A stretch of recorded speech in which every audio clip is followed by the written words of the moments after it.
I'm Gwen Preston of Resource Maven. We're here at the Metals Investor Forum in Vancouver in September 2019, the first innings of a new gold bull market, which is pretty exciting. I'm joined by Chris Gordon of Integra Resources. Thanks for coming to the conference today. My pleasure. Good to see you again, Gwen. So Integra is almost always at the Metals Investor Forum, so people here are pretty familiar with the story. People who watch the channel are fairly familiar with the story, but you guys move quickly, so there's always a lot to catch up on each time. And the next big event may have already happened by the time people are watching this video, which is you guys are about to release the first economic look at what the DeLamar Project could look like from the work that Integra has done there. So I wanted to talk about why that matters so much. And I feel like it matters partly because DeLamar clearly has potential from a historic resource and from historic mining, and people understand that there's possibility there. But without clarity on that possibility, it's been hard, I think, for people to understand what the value really is. I'd say that's a pretty fair assessment, Gwen, for sure. As we started out, we came out of the gates with the 3.5 million ounce inferred resource based off a lot of the work that Kinross had done, but that's going back 25, 30 years ago now. Mm-hmm. So I don't know if we were being given quite fair valuation. So this year, last year, obviously, we got our first real kick at the can as far as the drill program goes. And we were not kicking any cats here, just kicking the can is what I meant to say there. Anyway, so we were able to drill 20,000 meters last year. Mm-hmm. And going into this year, the goal was to update the resource to give investors and give the sector more confidence in what we were doing there. So we had actually a great conversion rate of 90% from inferred to M&I, which is pretty rare to be able to do that.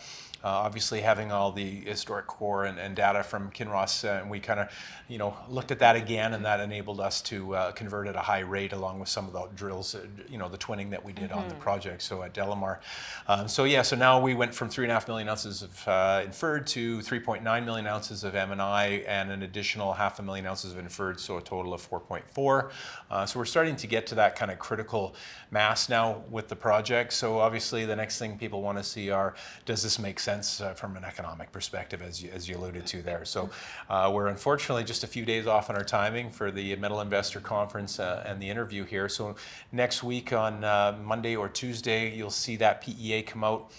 We've modeled it internally ourselves, and we see a very robust project, and we think a lot of people are going to be surprised, if not even shocked, with the numbers that they're going to see with the project. So we'll have to wait to next week to see what those numbers are, but we're pretty excited. And I think, like I say, with clarity on how to value this asset, that matters on a bunch of levels. First, we're going into a market that's strengthening. More generalist investors are coming in. They want projects where there's sort of proven metrics, and so a PEA provides that.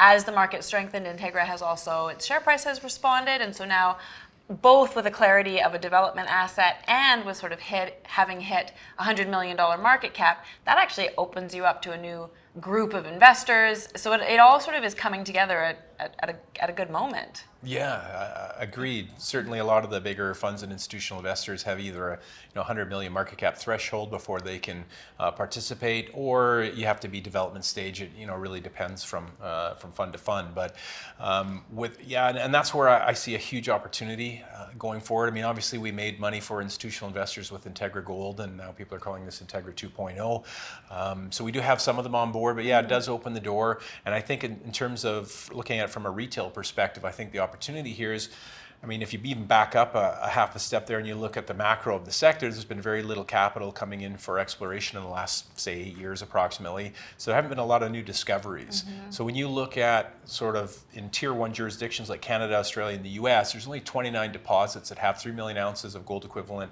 or more. And in the US, where we're located, there's only 9. So we had previously been sort of the smallest on that list with the inferred resource, just behind Corvus and GSV, who are around 3.7 and 3.8 million ounces in their resources. So we just leapfrogged them by a little bit to 4.4 million. And when you compare us to them and you look, one thing that really stands out is the market cap. Going back before we updated the resource, we were around 60 to 70 million market cap, and they were, somewhere between 275 and 325 million market cap. And the big difference, especially between us and, say, Corvus, was that they already had M&I in their category, and they also had a PEA to back up the resource. So we checked off one of those boxes, and the market seemed to react, and we moved up to around 100 million market cap and a little bit over recently. The second box that we talked about already is the PEA next week. So I think, and some of the analysts firmly believe too, that there will be a re-rating of the valuation of the company. And I don't think it's going to happen immediately, but I think it will sort of slowly climb and we'll start to close the gap there in the coming months. And I've often used Integra, just as our last point of discussion here, I've used Integra as an example of the kind of project that I call strong and splashy. So strength from this clear foundational value of this asset that's moving towards development, you're about to wrap a mine plan around it, that's the foundational value. But then the splash can come from exploration, and you guys also just completed a somewhat surprise financing as the market strengthened. Some of your investors wanted more focus on exploration, so they put money in, and so you raise some money, you're going to add a second rig, and there's some pretty interesting exploration targets that could, on top of all of this, add some exciting news flow going forward. Yeah, exactly. I mean, I think everyone thinks of the story as a low-grade sort of a story that's been, as you mentioned, de-risked significantly and further next week. So for us, I mean, it's important for people to remember that when you go back and you look at the history of the DeLamar and the Florida Mountain Project, was that there were two periods of production. 77 to 98 was open pit, and the only reason it shut down was due to low gold prices in the 90s, which is why we were able to step into that nice size resource after we acquired it.